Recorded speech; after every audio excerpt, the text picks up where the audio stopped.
ఆమేన్. హల్లెలూయా. పరిశుద్ధ గ్రంథంలో నుండి చక్కగా మన వాక్యాన్ని చదువుకుందామండి. తీయండి. పరిశుద్ధ గ్రంథంలో నుండి కొరింథీయులకు రాసిన, అందరూ వినాలి, అటు ఇటు ఎవరు తిరగకూడదు. కొరింథీయులకు రాసిన రెండవ పత్రికలో, రెండవ పత్రిక 6వ అధ్యాయంలో ఆ చక్కటి మాటను, దేవుని వాక్యాన్ని మనం చదువుకుందాం. రెండవ కొరింథీయులకు రాసిన పత్రిక 6వ అధ్యాయము 16వ వచనాన్ని చదువుకుందాం. దేవుని ఆలయమునకు విగ్రహములతో ఏమి పొందిక, మనము జీవము గల దేవుని ఆలయమై ఉన్నాము. అందుకు దేవుడు ఇలాగూ సెలవిచ్చుచూ ఉన్నాడు, నేను వారిలో నివసించి సంచరింతును, నేను వారి దేవుడనై ఉందును, వారు నాకు ప్రజలై ఉందురు. కావున మీరు వారి మధ్య నుండి బయలువెడలి ప్రత్యేకముగా ఉండుడి, అపవిత్రమైన దానిని ముట్టకుడని ప్రభువు సెలవిచ్చుచూ ఉన్నాడు, చెప్పుచూ ఉన్నాడు. మరియు నేను మిమ్మల్ని చేర్చుకుందును, మీకు తండ్రినయ్యుందును, మీరు నాకు కుమారులను కుమార్తెలయుందురని సర్వశక్తి కలిగిన ప్రభువు చెప్పుచూ ఉన్నాడు. హల్లెలూయా. ఎవరు చెప్పుచూ ఉన్నారు? సర్వశక్తి కలిగిన దేవుడు. ఎవరు చెప్తున్నారు ఈ మాటలన్నీ? అందరూ చెప్పాలి. ఎవరు చెప్తున్నారు ఇది? అందరూ నోరు తెరిచి చెప్పండి. సర్వశక్తి కలిగిన దేవుడు. హల్లెలూయా. సర్వశక్తి కలిగిన దేవుడు ఏం చెప్తున్నాడు? మనము జీవము కలిగిన దేవుని ఆలయమై ఉన్నామని దేవుని యొక్క వాక్యము సెలవిస్తుంది. దేవుని యొక్క ఆలయము మనం కట్టబోతూ ఉన్నాం. మన మైండ్లో, మన ఉద్దేశంలో, ఇంతకుముందు మీ ఉద్దేశాలు చెప్పారు. నా ఉద్దేశము మందిరము కట్టబడాలి, నేను మందిరముగా మార్చబడాలి, మందిరం కట్టబడాలి, నేను మందిరముగా, ఆలయముగా మార్చబడాలి అని అనుకున్నాం అన్నమాట. ఉద్దేశం, మన ఉద్దేశాలు. కాబట్టి మన ఉద్దేశాలన్నీ నెరవేర్చబడినట్లుగా ఈ వాక్య భాగంలో మనం గమనించినట్లయితే, దేవుని యొక్క ఆలయము, దేవుని యొక్క ఆలయమునకు విగ్రహమునకు ఏమి పొందిక? చీకటికి వెలుగుకు ఏ సంబంధము లేదు. వెలుగు వెలుగే, చీకటి చీకటే. దుర్నీతికి తర్వాత నీతికి సాంగత్యం లేదు. నీతి నీతే, దుర్నీతి దుర్నీతే. తర్వాత దేవుని యొక్క ఆలయమునకు విగ్రహమునకు ఏమి పొందిక? దేవుడు ఆలయమై ఉన్నాడు, దేవుడు సజీవమై ఉన్నాడని ఇది మనం గుర్తించాలండి. ఆయన విగ్రహము కాదు. దేవుని యొక్క ఆలయమునకు విగ్రహమునకు ఏమీ పొందిక లేదని దేవుని యొక్క వాక్యం సెలవిస్తుంది. మనము ఎవరమంటే, మనము జీవము గల దేవుని ఆలయమై ఉన్నాము. చప్పట్లు కొట్టండి. హల్లెలూయా. మనము ఎవరము? చనిపోయిన వారం కాదండి. రాబోచున్న దినాలలో మనం చనిపోము. ఆయన యందు విశ్వాసం ఉంచిన వారు ఇంక ఎన్నటికి చనిపోరని దేవుని యొక్క వాక్యం సెలవిస్తుంది. కాబట్టి మీరు ఈ ఆలయానికి వచ్చి ఉన్నారు కాబట్టి ఇంకా మీలో మరణము లేదు, మీలో జీవమే ఉన్నది. కేవలము నిద్రిస్తాం అంతే. అట్లా నిద్రిస్తాము, వెంటనే మనము ఆల్రెడీ నిద్రిస్తాం అంతే. మరణం ఉండదు దేవుని బిడ్డలకి. అది మీరు గమనించాలి. మనము జీవము కలిగిన దేవుని ఆలయమై ఉన్నాము. అందుకే దేవుడు ఇలాగ సెలవిచ్చుచూ ఉన్నాడు. ఎందుకని దేవుడు ఇలాగా మాట్లాడుతూ ఉన్నాడు? దేవుడు ఎందుకని ఇలా సెలవిచ్చుచూ ఉన్నాడు? దేవుడు ఎందుకని ఇలా మాట్లాడుతున్నాడంటే, నేను వారిలో నివసించి సంచరించాలని, నేను వారి దేవుడనై ఉండాలని, మీరు నా ప్రజలై ఉంటారని, మీరు వారి మధ్యలో ఎలా ఉండాలంటే ఒక ప్రత్యేకంగా ఉండాలని, ఏ అపవిత్రమైన దానిని ముట్టకుండా జాగ్రత్తగా ఉండాలని. అందుకే నేను మిమ్మల్ని బ్రతికించి ఉన్నాను. అందుకనే మీరు జీవం కలిగి ఉన్నారు. ఒకవేళ మీరు మరణించాలనుకుంటే అపవిత్రమైన దానిని ముట్టవచ్చు. మీరు ఒకవేళ మరణించాలి అనుకుంటే లోకంలో కలిసిపోవచ్చు.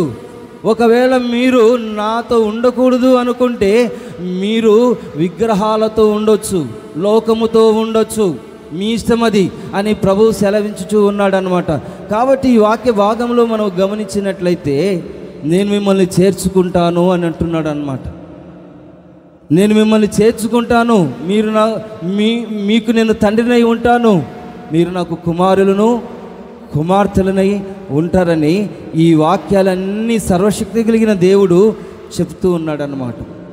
మనము జీవము కలిగిన దేవుని యొక్క ఆలయమై ఉండాలి.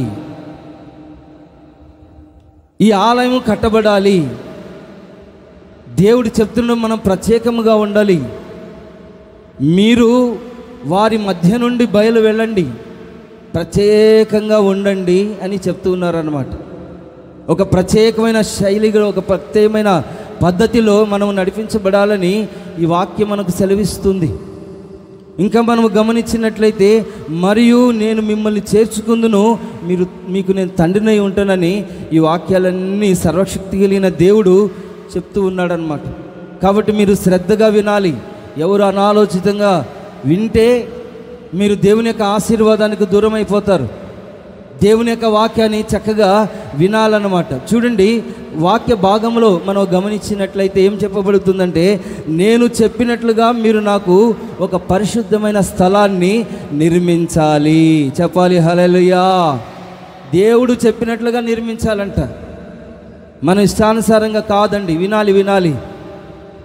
దేవుడు నేను ఏదైతే చెప్తానో అలాగనే మీరు యాజ్ ఇట్ ఈజ్గా ఈ మందిరాన్ని మీరు కట్టాలి.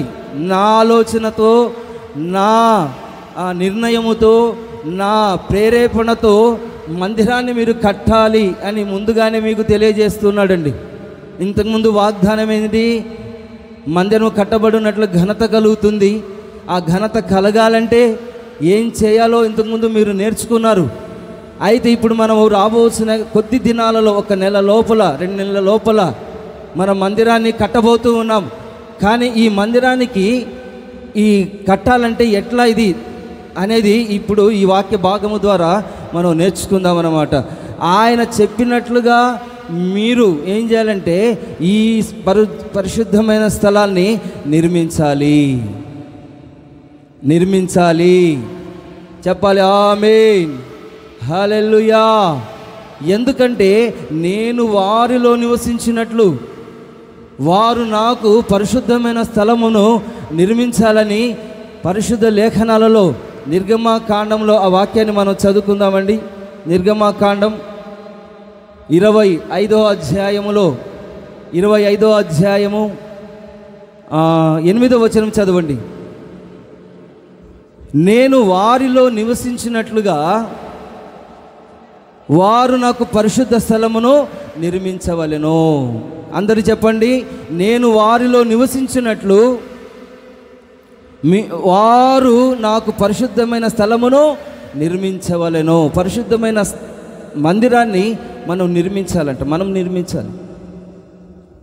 దైవజనుని యొక్క మోషే ఆ దినాన చెప్పినట్లుగానే ఆ ప్రత్యక్షపు గుడారములో మందిరాన్ని నిర్మించాడు, పరిశుద్ధమైన స్థలాన్ని.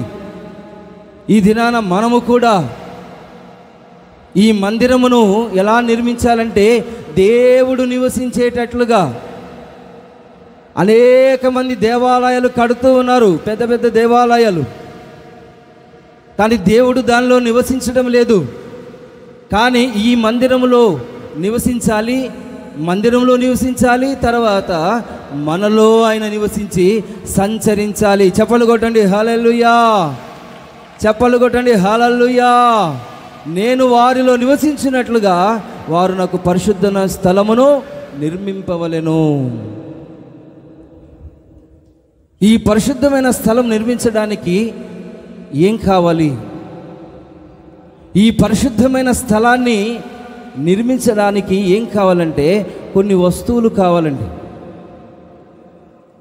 వస్తువులు కావాలి, తర్వాత మనుషులు కూడా కావాలి.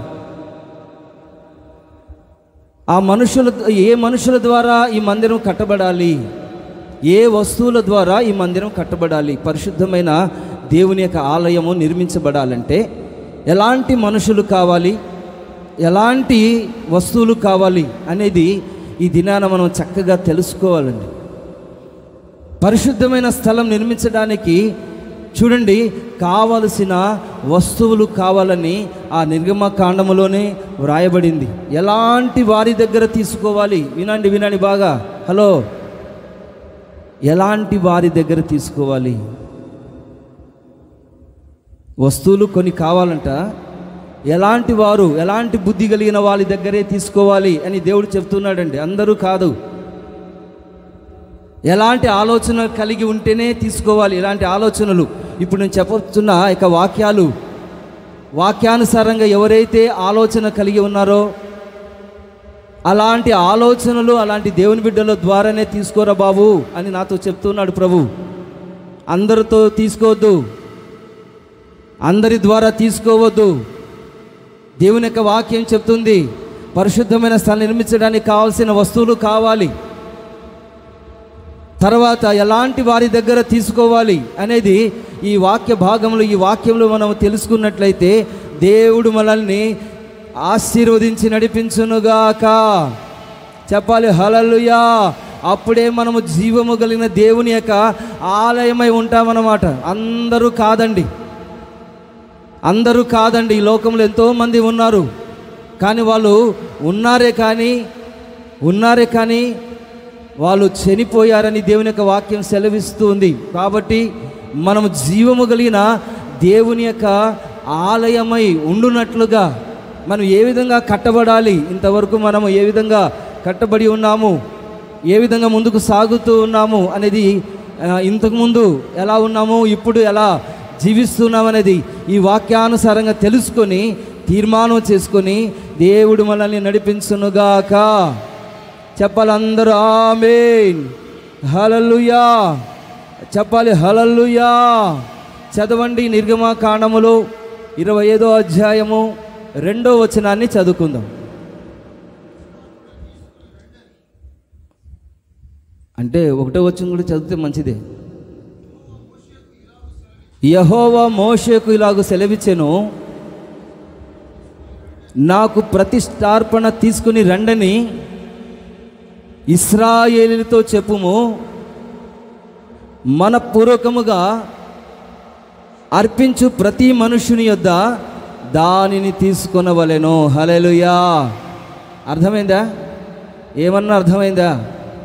ఈ వాక్య భాగంలో మనం గమనించినట్లయితే దేవుడైన యెహోవా మోషేతో సెలవిచ్చుచూ ఉన్నాడు. ఏమని సెలవిస్తున్నాడు, ఏమని చెప్తున్నాడు?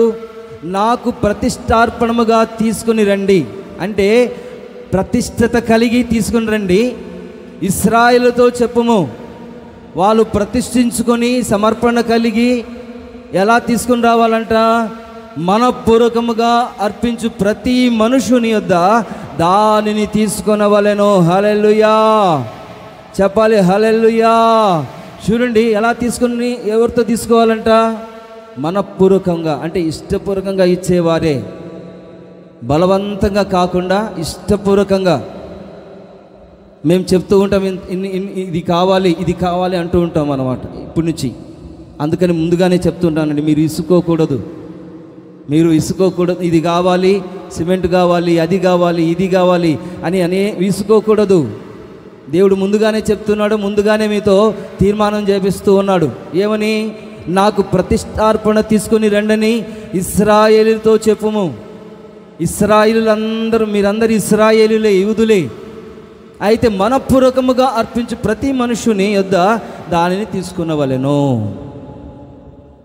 బలవంతంగా కాకుండా ఒక బుక్ పెట్టి ఇంతే ఇవ్వాలి, 1,00,000 రూపాయలు ఇవ్వాలి, 1,00,00,000 రూపాయలు అని కాదు, కానీ ఇంతే ఇవ్వాలి కాదు, కానీ దేవుని యొక్క వాక్యం ఏం చెప్తుందంటే మనపూర్వకంగా, హృదయపూర్వకంగా, అంటే అప్పుడు మీరంతా ఇచ్చేస్తారనమాట. హల్లెలూయా. ఇంతే ఇవ్వాలంటే అంతే ఇస్తారనమాట కదా. కాబట్టి మనపూర్వకముగా అర్పించు ప్రతి మనుషుని యొద్ద దానిని తీసుకొనవలెను. అంటే దీని అర్థం ఏంటి? దీంట్లో మనము గమనించినట్లయితే, ఈ వాక్యపు అర్థాన్ని మనం గమనించినట్లయితే, మనపూర్వకంగా అండి, ఇష్టపూర్వకంగా మీరు ఎంత ఇవ్వాలనుకున్నారో అంతనమాట. ఎంతైనా సరే మనస్ఫూర్తిగా ఇచ్చినట్లుగా దేవుడు కార్యములు చేయునుగాక. చెప్పాలి ఆమేన్. ప్రతి మనుష్యుడండి ఇక్కడ ప్రతి మనుష్యుడి యొద్ద దానిని తీసుకునే వాళ్ళని కూడా చెప్తూ ఉన్నాడు. కొంతమందితో కాదండి, 2 విధాలుగా దేవుడు చెప్తూ ఉన్నాడు. ప్రతి మనుష్యుడంట అంటే ఖచ్చితంగా ప్రతి ఒక్కరూ హృదయపూర్వకంగా అర్పించాలి అని దాని అర్థం అన్నమాట. మనపూర్వకంగా అర్పించు ప్రతి మనుషుని వద్ద దానిని తీసుకునవలెను. ఎలా తీసుకోవాలి అంటే ఎలా ఇవ్వాలి? మీరు ఎలా ఇవ్వాలి మాకు చెప్పండి. ఎలా ఇవ్వాలి? మనస్ఫూర్తిగా అంటే అర్థం ఏంటి? మనస్ఫూర్తిగా అన్నారు, దాని అర్థం ఏంటి? చదవండి. వాక్యానికి వాక్యమే జవాబు చెప్తుంది అన్నమాట. కొరింథీయులకు రాసిన 2వ పత్రిక, కొరింథీయులకు రాసిన 2వ పత్రిక చదవండి ఆ యొక్క వాక్యాన్ని. కొరింథీయులకు రాసిన 2వ పత్రిక 9వ అధ్యాయము 7వ వచనం చదవండి. చదవండి. 6వ వచనం కూడా చదవండి అమ్మా. కొంచెముగా విత్తువాడు కొంచెముగా పంట కోస్తాడు, సమృద్ధిగా విత్తువాడు సమృద్ధిగా పంట కోస్తాడు అనే విషయమై చెప్పుకోవచ్చును. సనుగు కొనకయు బలవంతంగా కాకయు ప్రతివాడు తన హృదయములో నిశ్చయించుకొనిన ప్రకారము ఇవ్వవలెను. దేవుడు ఉత్సాహముగా ఇచ్చువానిని ప్రేమించును. హల్లెలూయా. చెప్పాలి హల్లెలూయా. హృదయపూర్వకంగా అంటే అర్థం ఏంటి? హృదయపూర్వకంగా ఇవ్వడం అంటే అర్థం ఏంటంటే సనుకోకుండా గొనుక్కోకుండా అబ్బా ఇంత ఇవ్వాలా, నిజంగా ఇవ్వాల్సి వస్తుందా, ఏంటబ్బా ఇది అన్నట్లుగా కాకుండా దేవుడు ఇవ్వమన్నాడు కదా, ఎక్కడి నుంచి వస్తుంది, మేము చాలా పేదవాళ్ళం కదా, మేము మాసధూనియా సంఘస్థులం కదా, మేము మా దగ్గర ఎక్కడుంది అని సనగకుండా గొనగకుండా బలవంతంగా కాకుండా హృదయపూర్వకంగా మనం ఏం చేయాలంటే ప్రతివాడు తన హృదయములో నిశ్చయించుకొనిన ప్రకారముగా ఇవ్వాలని దేవుని యొక్క వాక్యం సెలవిస్తుంది. హల్లెలూయా. కొంచెంగా ఇచ్చేవాడు అనుకోండి, కొంచెంగానే ఆశీర్వదించబడతాడు. 2 విధాలుగా దేవుడు చెప్తున్నాడు ఇక్కడ. కొంచెముగా చూడండి, బలవంతంగా ఇవ్వకూడదని చెప్తున్నారు ప్రభు. తర్వాత సనగకూడదు అని చెప్తున్నాడు. ప్రతి వాడు ఇవ్వాలని చెప్తున్నాడు. ప్రతి హృదయంలో నిశ్చయించుకోవాలి అని చెప్తూ ఉన్నాడు. తర్వాత కొంచెంగా ఇచ్చావనుకో, కొంచెముగా ఇచ్చావనుకో, నీ కొంచెముగానే నేను ఆశీర్వదిస్తాను. కొంచెముగా విత్తువాడు కొంచెముగా పంటకు వస్తాడు. సమృద్ధిగా ఎవరైతే విత్తుతారో వారు సమృద్ధిగా పంటకు వస్తారు అని దేవుని యొక్క వాక్యం సెలవిచ్చుచూ ఉన్నది. కానీ దేవుని యొక్క వాక్యం ఇంకా మనం గమనించినట్లయితే ఉత్సాహముగా సమృద్ధి కంటే కూడా ఉత్సాహముగా ఎవరైతే ఇస్తారో వాళ్ళని దేవుడు ఏం చేస్తున్నాడంటే అన్ని విషయాలలో సర్వ సమృద్ధి చేత దేవుడు నింపబోతూ ఉన్నాడు. చెప్పలగొట్టండి హల్లెలూయా. చెప్పాలి హల్లెలూయా. చెప్పాలి హల్లెలూయా. అన్నిటి యందు ఎల్లప్పుడూ మీలో మీరు సర్వ సమృద్ధి గలవారై ఉత్తమమైన ప్రతి కార్యము చేయుటకు దేవుడు మీ ఎడల సమస్త విధమైన కృపను విస్తరింపజేయగలడనమాట. ఎందుకు ఈ మాటలు దేవుడు చెప్తూ ఉన్నాడంటే, నేను సమర్థుడను, నేను మీకు ఇవ్వడానికి నేను సమర్థుడను. కాబట్టి మీరు ఉత్సాహమైన మనస్సు కలిగి, హృదయపూర్వకమైన మనసు కలిగి, ఏమాత్రం సనుగు కొనక గొనుగు కొనక ప్రతివాడు ప్రతిష్టార్పణలు హృదయపూర్వకముగా ఆయన సన్నిధిలో ఇచ్చువానినే వాళ్ళ దగ్గరే తీసుకోమని దేవుని యొక్క వాక్యం సెలవిస్తుంది. Amen amen hallelujah. Amen amen. వాళ్ళు ఇంకా ఎక్కువగా ఇచ్చునుగాక. హల్లెలూయా. చెప్పాలి హల్లెలూయా. కాబట్టి సనుగు ఈ దినాన మనం బలహీనులు ఇవ్వడానికి దేవుడు మనకు సర్వ సమృద్ధిని అనుగ్రహిస్తాడంట. ఉత్తమమైన ప్రతి కార్యం చేయడానికి ఈ మందిరం నిమిత్తము ప్రతి పనిని చాలా ఉత్తమమైనది, పరిశుద్ధమైనది, పవిత్రమైనది. కాబట్టి ఉత్తమమైన ప్రతి కార్యము చేటుకు దేవుడు మీ ఎడల సమస్త విధములైన కృపను విస్తరింపజేయబోతూ ఉన్నాడు. కాబట్టి ఎవరైతే వెదజల్లి, ఇట్లా చూడండి, వెదజల్లి ఇస్తారో వాళ్ళు నిరంతరం నిలుస్తారంట. చెప్పాలి హల్లెలూయా. అతడు వెదజల్లి దరిద్రులకు ఇచ్చెను, అతని యొక్క నీతి నిరంతరం నిలుస్తుందంట. కాబట్టి మీరు ఎప్పుడైతే పిసినారితనంగా కొద్దిగా కొంచెంగా విత్తువాడు కొంచెముగానే పంట కోసుకుంటాడు అనమాట. అలా కాకుండా సమృద్ధిగా విత్తువాడు సమృద్ధిగా పంట కోస్తాడు అన్నట్లుగా ఈ దినాన మీరు వెదజల్లాలి. అట్లా లక్షలు కోట్లు వీలైతే మీ అన్ని వెదజల్లునట్లుగా ప్రభు సహాయం చేయునుగాక. చెప్పాలి చెప్పాలి హల్లెలూయా, చెప్పాలి హల్లెలూయా. ఎంత విత్తుకుంటే అంత ఆశీర్వాదాలు అన్నమాట. ఇది మంచి సమయం అన్నమాట. మీరు ఇప్పటి నుంచే సిద్ధపడండి. ప్రభా నాకు పని కల్పించండి, సహాయం చేయండి, రకరకాల పద్ధతిలో నాకు సహాయం చేయండి. మీరు ఇస్తే నేను ఎంతైనా ఇవ్వగలను, వెదజల్లుతాను నేను ప్రభా, మందిరం కొరకు ఎంతైనా చేయగలుగుతాను. ఏదైనా నీ కొరకు చేసేందుకు. హల్లెలూయా, చెప్పాలి హల్లెలూయా. ఏదైనా చేయుటకు నాకు శక్తిని సామర్థ్యమును అనుగ్రహించండి ప్రభా. అన్నిటి యందు ఎల్లప్పుడూ మీలో మీరు 8వ వచనాన్ని మనం గమనించినట్లయితే, అన్నిటి యందు ఎల్లప్పుడూ మీలో మీరు సర్వ సమృద్ధి గలవారై ఉత్తమమైన ప్రతి కార్యము చేయుటకు దేవుడు మీ ఎడల సమస్త విధములైన కృపను విస్తరింపచేయబోతూ ఉన్నాడు. చెప్పాలి ఆమేన్. అందరూ చెప్పడం లేదు, చెప్పాలి ఆమేన్. హల్లెలూయా. దేవుడు ఆశీర్వదిస్తానని చెప్తున్నాడండి ముందుగానే. అందుకని మీరు సిద్ధంగా ఉండండి. మీకు నేను సామర్థ్యాన్ని ఇస్తాను, ఆశీర్వదిస్తాను, విస్తరింపజేస్తాను. నేను ఇస్తేనే మీరు ఇవ్వండి అంటున్నాడు దేవుడు. నేను ఇస్తేనే మీరు ఇవ్వండి. ఈ వాక్యాలన్నీ అవే అర్థాలు వస్తాయన్నమాట. నేను ఇస్తాను మీకు ఫ్యూచర్లో ప్రతి కార్యము చేయుటకు నేను కృప విస్తారంగా కుమ్మరించబోతూ ఉన్నాను. కాబట్టి ఒకవేళ ఇచ్చినప్పుడు మీరు బిగపట్టుకోవద్దు, పిసినారితనంగా ఉండొద్దు. ఒక్కసారి నేను ఆశీర్వదిస్తే ఇంకా ఎల్లప్పుడూ నిలిచి ఉంటుంది అది నిరంతరము అని ప్రభు సెలవిచ్చుచూ ఉన్నాడండి. కాబట్టి ఒక్కసారి దేవుడు ఆల్రెడీ ఆశీర్వదించి ఉన్నారు. కాబట్టి ఈ ఆశీర్వాదాన్ని మనం ఏం చేయాలంటే నిలుపుకొని రాబోచున్న దినాలలో మనం ముందుకు సాగాలని దేవుని యొక్క వాక్యము సెలవించుచూ ఉన్నది. చెప్పాలి హల్లెలూయా, చెప్పాలి హల్లెలూయా. కాబట్టి రెండోదిగా మనం గమనించినట్లయితే వారి దగ్గర మనము తీసుకోవాల్సిన అర్పణలు ఏంటి? మీ దగ్గర మేము తీసుకోవాల్సిన అర్పణలు ఏంటి? చదవండి ఆ యొక్క వాక్యాన్ని. నిర్గమాకాండం 25వ అధ్యాయము 3వ వచనం చదవండి. అందరు తీయండి. 25:3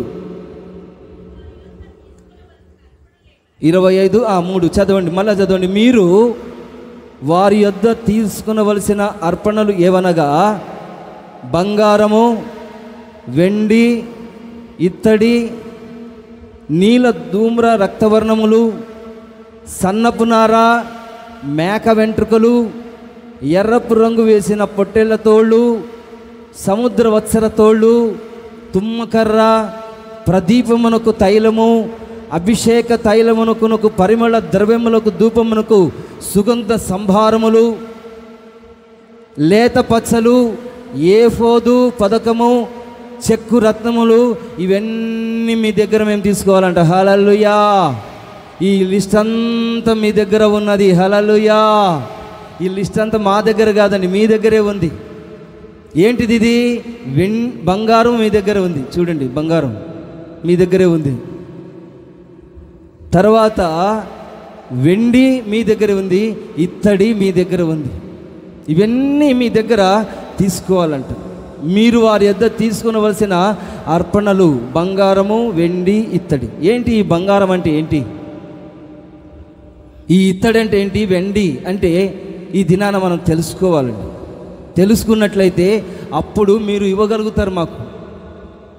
ఈ బంగారం అంటే ఏంటి, వెండి అంటే ఏంటి, తర్వాత ఇనుము, అది ఇత్తడంటే ఏంటి, ఈ విషయాలన్నిటిని మనం తెలుసుకొని, బంగారంటే బంగారే కాదండి, వెండంటే వెండే కాదండి, ఇత్తడంటే ఇత్తడే కాదండి. అక్షరానుసారంగా మనం ఆలోచించకూడదు. ఇది ఆత్మానుసారంగా ఆలోచించినట్లయితే అప్పుడు దేవుడు మీ ద్వారా మాకు అనుగ్రహించునుగాక. అందరూ చెప్పండి హల్లెలూయా, చెప్పాలి హల్లెలూయా. బంగారము అంటే అర్థం ఏంటంటే విశ్వాసమునకు సాదృశ్యమై ఉన్నది. మావాడు బంగారు, మా కుమార్తె బంగారు అని అంటూ ఉంటారన్నమాట. అది కాదండి, వాళ్ళ అందము వాళ్ళ చందము కాదండి. కానీ మనము మన పిల్లల దగ్గర ఏమి కోరుకోవాలి? బంగారు కోరుకోవాలి. మా పిల్ల చాలా బంగారండి, మా బాబు చాలా బంగారు అని అంటూ ఉంటాం, బంగారు బంగారు అని. అలా కాదండి. దేవుని యొక్క వాక్యం ఏం చెప్తుందంటే వాళ్ళ దగ్గర మనం ఏం కోరుకోవాలంటే, మీ దగ్గరైనా మా దగ్గరైనా పిల్లల దగ్గరైనా ఎవరి దగ్గరైనా విశ్వాసాన్ని కోరుకోవాలి. చెప్పాలి హల్లెలూయా, చెప్పాలి హల్లెలూయా. అదేవిధంగా వెండి, వెండి అంటే అర్థం ఏంటంటే విమోచన. వెండి అంటే విమోచనకు సాదృశ్యమై ఉన్నది. కాబట్టి మనం అందరము విమోచించబడాలి. మీ ద్వారా మేము ఏం కోరుకోవాలంటే విమోచించబడాలి, వీళ్ళు విడుదల పొందుకోవాలి, అన్ని విషయాలలో విడుదల విమోచన పొందుకోవాలి. మీరందరండి మీ దగ్గర ఉండవలసిన వస్తువులు ఇవి. మీ దగ్గర ఉండవలసిన వస్తువులు ఏంటంటే బంగారము, వెండి, ఇత్తడి.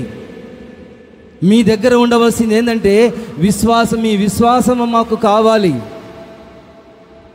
మీ విమోచన మాకు కావాలి, మీ విడుదల మాకు కావాలండి. దేవుడు అదే కోరుకుంటున్నాడు. దేవుడు అదే కోరుకుంటున్నాడు మీ ద్వారా. మీరు బంగారం ఇవ్వాలని, వెండి ఇవ్వాలని, ఇత్తడి ఇవ్వాలని కాదు, మీ ఆస్తులన్నీ అమ్మి ఇవ్వాలని కాదండి.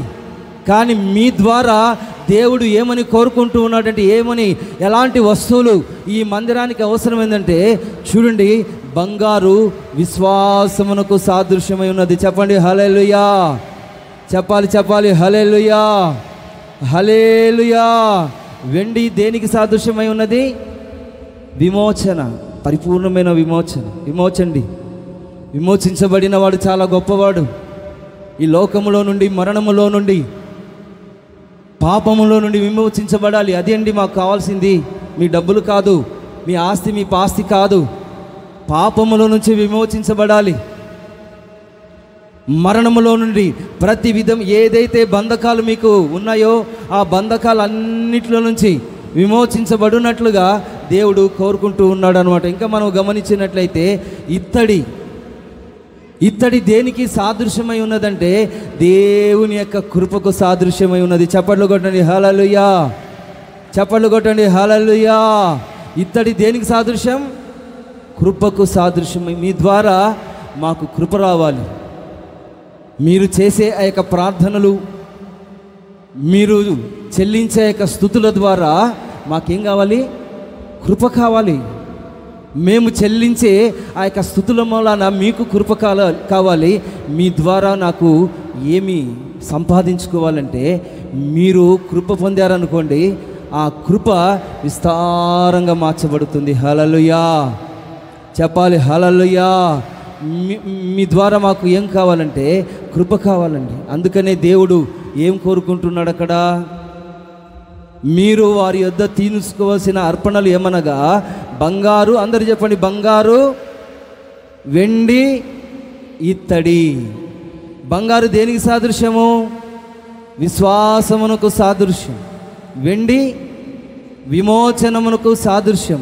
ఇత్తడి కృపకు సాదృశ్యమై ఉన్నది. ఇవి మీరు మందిరము కట్టాలన్నా విశ్వాసం కావాలండి.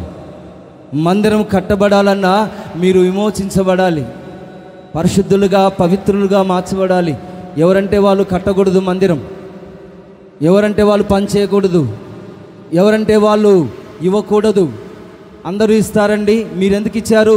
విమోచించబడ్డారండి మీరు. అందరూ ఈ లోకంలో ఉన్న వాళ్ళందరూ వచ్చి డబ్బులు ఇచ్చారా? కాదండి. ఈ లోకంలో చాలామంది ఉన్నారు డబ్బులు కలిగిన వాళ్ళు, రాజకీయ నాయకులు, అధికారులు, ఎంతోమంది దాన్ని ఏమంటారు, సౌండ్ పార్టీలు చాలామంది ఉన్నారు ఈ లోకంలో. వాళ్ళందరూ ఇచ్చారా? కాదండి. మీ ద్వారా దేవుడు ఎందుకు తీసుకున్నాడంటే మీరు విమోచించబడిన వారు. చప్పట్లు కొట్టండి హల్లెలూయా. చెప్పాలి హల్లెలూయా. మీరు నీతిమంతులై ఉన్నారు. హల్లెలూయా. కాబట్టి ఈ కృపను పొందుకొని దేవుని యొక్క సన్నిధిలో బలపరచబడిన వారై, విమోచించబడిన వారై, ఈ దినాన విశ్వాసము కలిగిన వారై ఉండాలని ఈ వాక్య భాగంలో మనం చూస్తూ ఉన్నాం. ఇంకా చాలా ఉన్నాయన్నమాట. దీంట్లో 3 మాత్రమే నేర్చుకుంటాం, తర్వాత నేర్చుకుంటాం. ఇత్తడి, వెండి, బంగారు అన్నమాట. కాబట్టి విశ్వాసము ఎలా ఉండాలి? పరిశుద్ధ లేఖనాలలో మనము గమనించినట్లయితే పేతురు రాసిన మొదటి పత్రిక 1వ అధ్యాయము, పేతురు రాసిన మొదటి పత్రిక 1వ అధ్యాయం 7వ వచనం చదవండి. నశించిపోవు సువర్ణము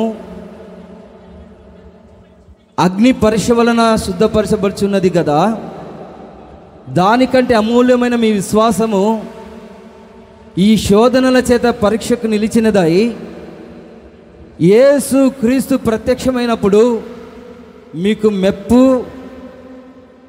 మహిమ, ఘనత కలుగుటకు కారణమగును. హల్లెలూయా. చెప్పాలి హల్లెలూయా. ఈ వాక్యంలో మనం ఎలాంటి విశ్వాసం మనకు కావాలంటే, నశించిపోవు సువర్ణమే అగ్ని పరీక్ష వలన శుద్ధపరచబడుచున్నది. ఈ బంగారము, ఈ సువర్ణము, ఈ రత్నాలు ఏ విధంగా శుద్ధీకరించబడుతున్నాయంటే అగ్ని వలన శుద్ధీకరించబడుతున్నాయంటే అవన్నీ నశించిపోతూ ఉన్నాయన్నమాట. బంగారం నశించిపోతుంది, రత్నాలు నశించిపోతున్నాయి. కానీ ఈ బంగారం చేయాలంటే చూడండి, ఆ కంసాలి వానికి ఎంత కష్టమో, దాంట్లో ఉన్నవన్నీ తరుగు, తర్వాత మస్టు, మడుగు సమస్తమును తొలగించి ఒక రూపం వచ్చేటట్లుగా ఎంత కష్టపడుతూ ఉన్నాడో. సువర్ణము ఒక నెక్లెస్ తయారు చేయాలన్నా ఎంత కష్టమో చూడండి. అది అగ్ని వలన శుద్ధీకరించబడి, పరిశుద్ధపరచబడి, శుద్ధీకరించబడి ఆ విధంగా నశించిపోవచ్చున్న యొక్క సువర్ణమే అంత చక్కగా అగ్ని వలన పరీక్షించబడుతూ ఉన్నట్లయితే దానికంటే అమూల్యమైన మీ విశ్వాసం. చప్పట్లు కొట్టండి హల్లెలూయా. చెప్పాలి హల్లెలూయా. అన్నిటికంటే కూడా అమూల్యమైన మీ విశ్వాసము పరీక్షించబడాలి. ఎలా పరీక్షించబడాలంటే శోధనలు రావాలి, పరీక్షలు రావాలి, మనము నిలిచి ఉండాలి. యేసు క్రీస్తు ప్రత్యక్షమైనప్పుడు ఈ శోధనలన్నిటినీ దేవుడు తొలగించి ఒక నవనూతనమైన మెప్పును, ఘనతను, మహిమను దేవుడు అనుగ్రహించబోతూ ఉన్నారు. హల్లెలూయా. చెప్పాలి హల్లెలూయా. అప్పుడు దేవుడు ఏం చేస్తాడంటే ఆ దినాన పరలోకంలో మెప్పు కలుగుతుంది, మహిమ కలుగుతుంది, ఘనత కలుగుతుంది. కాబట్టి ఈ దినాన ఎంతమంది పరీక్షలో నిలుస్తూ ఉన్నారండి. పోయిన వారం అంత భయంకరమైన నరక యాతన అన్నమాట. సోమవారం నుండి నిన్నటి వరకు భయంకరమైన అనారోగ్య పరిస్థితి. నేను బ్రదర్ తప్ప ఎవరు లేరన్నమాట. రమ్మన్నా ప్రార్థన చేయమంటే ఇంట్లో చేస్తామండి అన్నారు. కానీ వచ్చింటే చాలా బాగుండేది. కాబట్టి నశించిపోయే యొక్క సువర్ణము అగ్ని వలన శుద్ధపరచబడి దానికంటే అమూల్యమైన మీ విశ్వాసము ఈ శోధనల చేత పరీక్షకు నిలిచినదై యేసు క్రీస్తు ప్రత్యక్షమైనప్పుడు మీకు మెప్పు, మహిమ, ఘనత కలుగునట్లుగా కారణంగా మార్చబడుతుంది. చెప్పాలి హల్లెలూయా. చెప్పాలి హల్లెలూయా. కాబట్టి మనము ఈ దినాన పరీక్షకు మనం నిలవాలి, శోధించబడాలి. మనలో ఉన్న యొక్క మస్టు, మలినము, డాగు సమస్తమును చూడండి విశ్వాసము ద్వారా ఈ విశ్వాసము అమూల్యమైన విశ్వాసముగా మార్చబడినట్లుగా దేవుడు నీ జీవితంలో గొప్ప ఆశీర్వాదాల చేత నింపి రకరకాల మార్గాలలో నడిపించబడి తర్వాత ఈ లోక సంబంధమైన ప్రతి విషయంలో పరీక్షకు మనం నిలిచిన వారమై ఉండాలని దేవుని యొక్క వాక్యము సెలవిస్తూ ఉన్నదన్నమాట. కాబట్టి మీ విశ్వాసం పరీక్షించబడుతూ ఉన్నదా? దేవుడు ప్రత్యక్షం కాబోతూ ఉన్నాడు. దేవుని యొక్క రాకడ అతి సమీపముగా ఉన్నది. కాబట్టి దినాన దేవుని యొక్క సన్నిధానానికి వచ్చిన మనము మీ విశ్వాసమును ఆ దినాన కనుగొందునా, చివరి దినాలలో ఉన్నప్పుడు విశ్వాసమును నేను కనుగొందునా అని దేవుడు చెప్తూ ఉన్నాడు. కాబట్టి ఈ దినాన మన విశ్వాసాన్ని దేవుడు కనుగొనాలి. చెప్పాలి హల్లెలూయా, చెప్పాలి హల్లెలూయా. కాబట్టి అమూల్యమైన విశ్వాసము ఈ శోధనల చేత పరీక్షకు నిలిచినదై ఈ దినాన మనకు మెప్పు కలుగునట్లుగా, ఘనత మహిమ కలుగునట్లుగా దేవుడు మనల్ని పరిశుద్ధపరచునుగాక. చెప్పాలి హల్లెలూయా, హల్లెలూయా. కాబట్టి ఆ దినాన అందరి ఎదుట మంచి విశ్వాసి అని ఆ దినాన ప్రభు చెప్పాలన్నమాట. ఆ దినాన మెప్పు కలుగుతుంది అందరి ఎదుట. ఇది నిజమండి, ఇది నిజము, మీరు అబద్ధం అనుకుంటున్నారు, ఇది జరుగుతుందా అని అనుకుంటున్నారు. కాదండి. ఒకానొక రోజు ఉన్నది, అందరూ న్యాయపీఠం ఎదుట నిలబడాలి. అప్పుడు ప్రతి ఒక్కరిని దేవుడు జ్ఞాపకం చేసుకుంటాడు, నీ విశ్వాసాన్ని చూస్తాడనమాట. అందుకనే నువ్వు దేవుని యొక్క మందిరముగా కట్టబడినప్పుడు బంగారము కావాలని ప్రభు కోరుకుంటూ ఉన్నాడు. అంటే నీ విశ్వాసం కావాలి.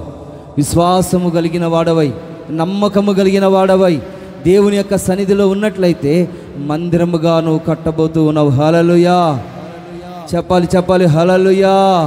కాబట్టి పరీక్షకు నిలిచినదై యేసుక్రీస్తు వచ్చినప్పుడు ఆయన మనకు మెప్పు, మహిమ, ఘనత కలుగునట్లుగా దేవుడు మనల్ని నడిపించు.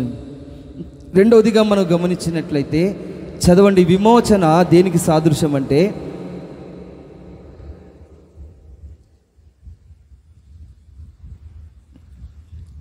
జకర్యాకు రాసిన గ్రంథం 13వ అధ్యాయం ఆ వాక్యాన్ని మనం చదువుకుందాం. జకర్యాకు రాసిన గ్రంథం 13వ అధ్యాయము 9వ వచనం చదవండి. 13:9. ఆ మూడవ భాగమును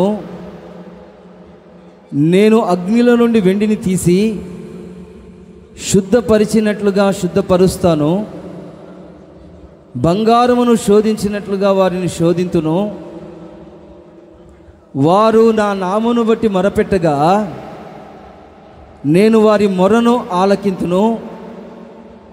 వీరు నా జనులని నేను చెప్పుదును, యెహోవా మా దేవుడని వారందరూ చెప్తారనమాట. హల్లెలూయా, చెప్పాలి హల్లెలూయా. ఆ మూడవ భాగమును నేను అగ్నిలో నుండి వెండిని తీసి, వెండి అంటే విమోచనకు సాదృశ్యంగా ఉందండి. ఈ వెండి దేనికి సాదృశ్యం? విమోచన, శుద్ధీకరణకు సాదృశ్యముగా ఉన్నది. శుద్ధపరచబడినట్లు నేను శుద్ధపరుస్తాను, బంగారమును శోధించినట్లు వారిని శోధిస్తాను. వారు నా నామమును బట్టి మొరపెట్టగా నేను వారి మొరను ఆలకిస్తానని ఈ వాక్య భాగంలో మనం చూస్తూ ఉన్నామన్నమాట. కాబట్టి విమోచించబడాలి. దేంట్లో నుంచి విమోచించబడాలంటే అపవిత్రతలో నుండి విమోచించబడి మనము శుద్ధులుగా మార్చబడాలని ఈ వాక్యం మనకు అర్థమవుతుందన్నమాట. అంటే అర్థం ఏంటంటే శుద్ధీకరణ అంటే పరిశుద్ధత. పరిశుద్ధత అంటే అర్థం ఏంటంటే ఎప్పుడైతే నువ్వు బాప్తిసమును తీసుకుంటావో అప్పుడే దేవుడు నిన్ను పరిశుద్ధపరుస్తాడు. హల్లెలూయా. ఎప్పుడైతే నువ్వు పరిశుద్ధాత్మ శక్తి చేత నింపబడుతావో అప్పుడే దేవుడు నిన్ను పరిశుద్ధపరుస్తాడు. విమోచించబడాలండి. ఇంకా చాలామంది విమోచించబడలేదు, పరిశుద్ధాత్మ శక్తి చేత నింపబడలేదు, ఇంకా శుద్ధీకరించబడలేదు, ఇంకా అపవిత్రులుగానే చాలామంది ఉంటూ ఉన్నారు. కాబట్టి మీ ద్వారా దేవుడు ఏమని కోరుకుంటూ ఉన్నాడంటే మీరు నాకు పరిశుద్ధులుగా ఉండునట్లుగా, పరిపూర్ణమైన విమోచన పొందినట్లుగా మీరు నాకు కావాలి అని దేవుడు కోరుకుంటూ ఉన్నాడు అన్నమాట. మీ ద్వారా దేవుడు కోరుకుంటూ ఉన్నాడు. విమోచించబడాలండి, పరిశుద్ధులుగా మార్చబడాలి, శుద్ధీకరించబడాలి. ఇంకా ఎందరైతే బాప్తిసమును తీసుకోలేదో వాళ్ళందరూ బాప్తీసమును తీసుకునేటట్లుగా ఈ దినాన మనము మారు మనస్సు పొంది బాప్తీసము తీసుకోవాలి, పరిశుద్ధపరచబడాలి. యేసు రక్తము చేత ఈ దినాన పరిశుద్ధపరచబడినట్లుగా దేవుడు కార్యములు చేయునుగాక. చెప్పాలి ఆమేన్, హల్లెలూయా. కాబట్టి ఈ పరిశుద్ధపరుచుతున్న యొక్క పరిస్థితులలో దేవుడు ఏం చేస్తాడంటే మనల్ని శోధిస్తూ ఉంటాడు. బంగారము శోధించినట్లుగా వారిని నేను శోధింతును. ఆ విధంగా దేవుడు శోధించే సమయంలో మనము మౌనముగా ఆయన సన్నిధిలో స్తుతిస్తూ, ప్రభా ప్రతి ఉదయమున మీ కృపతో మమ్మల్ని బలపరచండి, నీ దీర్ఘ ఆయుష్ చేత నింపండి, సహాయము చేయండి అని మౌనముగా ఆయన సన్నిధిలో ఊరకనే నిలిచి ఆయన వైపు మనం చూస్తూ ఉంటే దేవుడు ఏం చేస్తాడంటే మనల్ని అందరినీ పరిశుద్ధపరుస్తూ ఉంటాడండి, శుద్ధీకరిస్తూ ఉంటాడు. ఇంక నువ్వు మౌనంగా ఉండకుండా ఏదేదో దేవుని సన్నిధిలో మాట్లాడి ఎలాగనో ప్రవర్తించి ఏదేదో ఆలోచించి దేవునికి దూరమైపోయి ఈ లోక సంబంధమైన మనస్సుతో ఈ లోక సంబంధమైన వాటి యందు మనస్సుంచి ఈ దినాన నువ్వు అపవిత్రతకు లోనైతే పరిస్థితులు భయంకరంగా మార్చబడతాయి.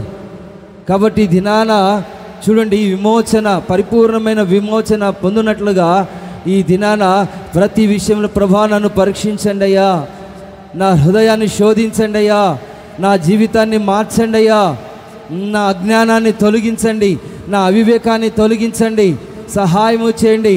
మీ సన్నిధిలో నేను నిలిచినట్లుగా, పరిశుద్ధమైన మందిరముగా నిర్మించబడినట్లుగా పరిపూర్ణమైన విడుదల విమోచన నాకు అనుగ్రహించండి అని దేవుని యొక్క సన్నిధిలో ప్రార్థన చేయగలిగినట్లయితే ఈ దినాన ప్రభు సన్నిధిలో తండ్రి నన్ను విమోచించండి, నాకు విడుదల దయచేయండి, శుద్ధీకరించండి మొరపెట్టగలిగినట్లయితే తప్పనిసరిగా దేవుడు నిన్ను విమోచించబోతూ ఉన్నాడు. హల్లెలూయా, చెప్పాలి హల్లెలూయా. అప్పుడు ఆయన నీ ప్రార్థన ఆలకిస్తాడు. విమోచించండి, నన్ను విమోచించండి అని ఎల్లప్పుడూ నోరు తెరిచి పరిపూర్ణమైన విడుదల దయచేయండి. ప్రతి విషయంలో నాకు సహాయము చేయండి, ఈ విషయంలో నాకు విడుదల లేదయ్యా, నేను కట్టలో ఉన్నాను, బానిస బ్రతుకులో ఉన్నాను, చీకటిలో ఉన్నాను, పాపములో ఉన్నాను, మరణాంధకారములో జీవిస్తూ ఉన్నాను, ప్రార్థన చేయలేకపోతూ ఉన్నాను, మీ సన్నిధిలో సరైన వాక్యాన్ని సరిగా స్తుతించలేకపోతూ ఉన్నాను, సహాయము చేయండి అని దేవుని యొక్క సన్నిధిలో మొరపెట్టగలిగినట్లయితే ప్రార్థన ఆలకించిన దేవుడు వాళ్ళందరినీ శుద్ధీకరించునుగాక. ఆమేన్, హల్లెలూయా. మూడోదిగా మనం గమనించినట్లయితే ఇత్తడి. ఈ ఇత్తడి దేనికి సాదృశ్యమై ఉన్నది అనేది మనము గమనించినట్లయితే చదవండి. నిర్గమకాండము 27వ అధ్యాయము, నిర్గమకాండము 27వ అధ్యాయం, ఆ వాక్యాన్ని మనం చదువుకుందాం. 27వ అధ్యాయము 6వ వచనాన్ని చదువుకుందాం. మరియు బలిపీఠము కొరకు మోతకర్రలను చేయవలెను, ఆ మోతకర్రలను తుమ్మకర్రతో చేసి వాటికి ఇత్తడి రేకు పొదిగించవలెను. బలిపీఠం కొరకు మోతకర్రలను చేయాలంట. బలిపీఠానికి మోతకర్రలు ఉంటాయి మోయడానికి, అది చేయమంటున్నారు. ఎలా చేయమంటున్నారు దేవుడు? ఆ మోతకర్రలను తుమ్మకర్రతో చేసి వాటికి ఇత్తడి రేకు పొదిగించవలెను. హల్లెలూయా, చెప్పాలి హల్లెలూయా. తుమ్మకర్ర అంటే అది చాలా రఫ్గా ఉంటుంది, దాంట్లో ఉన్న యొక్క ముళ్ళు సమస్తమును తొలగించి ఒక చక్కని యొక్క చెక్క చేసి ఆ తుమ్మకర్రతో మోతకర్రలు చేయాలంట. ఆ తుమ్మకర్ర కనబడుకున్నట్లుగా ఇత్తడి రేకు పొదిగించాలంట. చెప్పాలి హల్లెలూయా, చెప్పాలి హల్లెలూయా. మనం అందరము తుమ్మకర్రతో సమానం అండి, మనం అందరము తుమ్మకర్రతో సమానము. దేవుడు ఏం చేశాడంట? బలిపీఠానికి మోసుకుని పోయి ఒక 2 మోతకర్రలుగా దేవుడు మనల్ని చేయబోతూ ఉన్నాడు. హల్లెలూయా, చెప్పాలి చెప్పాలి హల్లెలూయా. ఆ మోతకర్రకు అనేక మందికి మన యొక్క ఏది కనబడకుండా ఇత్తడి కప్పాలంటారు. ఇత్తడి అంటే దేవుని యొక్క కృపతో మనము కప్పబడాలి. ఇత్తడి అంటే చూడండి, పాపపు జీవితంలో, అంధకారంలో, చీకటిలో ఉంటున్న మన జీవితాలను దేవుడు రక్షించి ఈ బలిపీఠము కొరకు, ఈ బలిపీఠం తయారు చేయడానికి దేవుడు మనల్ని ఒక మోతకర్రగా చేసి ఏం చేసి ఉన్నాడంటే, చూడు, ఆ మోతకర్రను అందరికీ కనబడకుండా మన యొక్క బలహీనతలు, మన యొక్క తప్పులు, మనలో ఉన్న అన్నిటినీ దేవుడు తొలగించి కనబడకుండానట్లుగా ఆయన ఇత్తడితో కప్పి ఉన్నాడు. చెప్పండి హల్లెలూయా. అందరు గట్టిగా చెప్పండి హల్లెలూయా. ఇత్తడితో కప్పి ఉన్నాడు. దేనితో కప్పి ఉన్నాడు? ఇత్తడితో. ఇత్తడి అంటే దేనికి సాదృశ్యము? కృపకు సాదృశ్యమై ఉన్నది. కాబట్టి ఇత్తడి రేకు దాన్ని ఇక పొదిగించినప్పుడు అది తడతడ మెరుస్తూ ఉంటుందన్నమాట. ఇప్పుడు మనం మెరుస్తూ ఉన్నాం. దేవుడు మనల్ని మరణంలో నుంచి, పాపం నుంచి, చీకటి నుంచి విడిపించి కనబడకుండా, మన పాపము కనబడకుండా, మన యొక్క బలహీనతలు కనబడకుండా, మనలో ఉన్న సమస్త బలహీనతలు తొలగిపోనట్లుగా దేవుడు మనల్ని కప్పి ఉన్నాడు. కప్పి చూడు, ఆయన కృపతో నింపి ఉన్నాడు. ఆయన కృప ద్వారానే మనం రక్షించబడి ఉన్నాం. చెప్పాలి హల్లెలూయా. చెప్పాలి హల్లెలూయా. అందుకనే తుమ్మకరతో చేసిన వాటికి ఇత్తడి రేకు పొదిగించాలని ఆ దినాన దేవుడినే యెహోవా మోషేకు చెప్తూ ఉన్నాడు. ప్రతి మాట చాలా విలువైనది. అది ఎంత కొలవాలో, ఎలా చేయాలో, ఏ విధంగా ఆ యొక్క ప్రత్యక్ష గుడారంలో ప్రతి వస్తువు తయారు చేయాలో దేవుడు ప్రతిదీ చక్కగా ప్లాన్ ప్రకారంగా చేసి ఉన్నాడండి. కాబట్టి మీరు మందిరంగా కట్టబడాలంటే మీ దగ్గర మేమేం తీసుకోవాలంటే, చూడండి, కృప మాకు కావాలి. మీ ద్వారా మాకు విశ్వాసం కావాలి. మీరు విమోచించబడాలి. ఇలా ఉంటేనే మనం ఆలయముగా మనం కట్టబడతాము.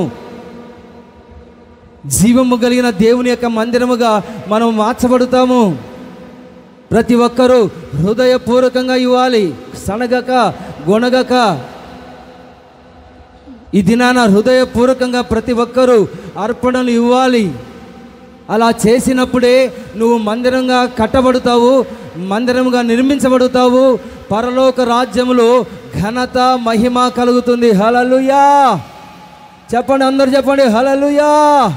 అందుకనే కీర్తనకారుడు ఏమంటున్నాడంటే, కీర్తనకారుడు దావీదు 52:8 వచనంలో, నేనైతే దేవుని యొక్క మందిరములో పచ్చని ఒలీవ వలె ఉన్నాను, నిత్యము నేను దేవుని యొక్క కృపయందు నమ్మిక ఉంచి ఉన్నాను. దేవుని కృపయందు ఇతను నమ్మిక ఉంచి ఉన్నాడంట.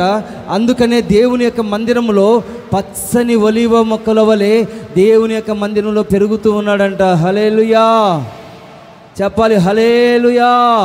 నేను దేవుని కృపయందే నమ్మిక ఉంచి ఉన్నాను, దేవుని కృపయందే విశ్వాసం ఉంచి ఉన్నాను, దేవుని యొక్క కృపయందే నేను విమోచించబడి ఉన్నానని ఈ కీర్తనకారుడు, నేనైతే దేవుని యొక్క మందిరములో పచ్చని చెట్టు వలె ఉన్నాను,